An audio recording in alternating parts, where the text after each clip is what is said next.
Ang ating pong topic na nais ko pong pagbulayan natin sa mga oras na ito ay pinamagatan nating When Prayer and Obedience Work Together, the Secret to Answered Prayers. To God be the glory. Lahat po tayo ay naniniwala sa kapangyarihan ng panalangin. Araw-araw tayong nananalangin para sa kagalingan, provision, protection, breakthrough.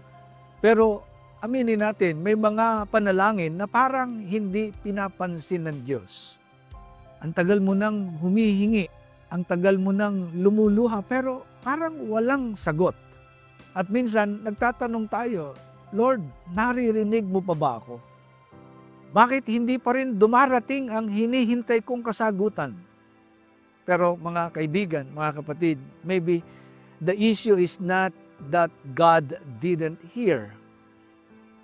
Baka ang tanong ay, sumusunod ka ba?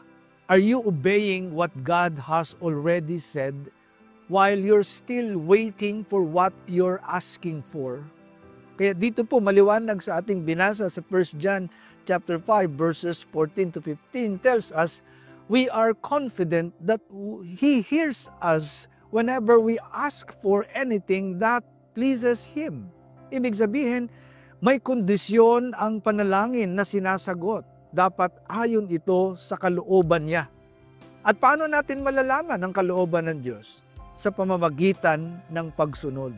You cannot pray, Lord bless me, habang ginagawa mo pa rin ang mga bagay na ayaw ng Diyos.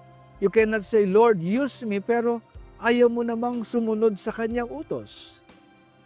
Prayer and obedience must walk together. Kung ang panalangin ay parang pintuan, ang pagsunod ang susi.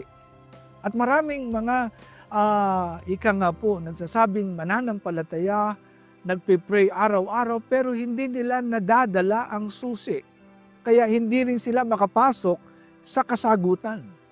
So, let's ask ourselves honestly, is my heart really aligned with God's will? Baka kaya delayed ang sagot kasi disobedient ang puso. So this message is a wake-up call. Don't just pray more, but obey more.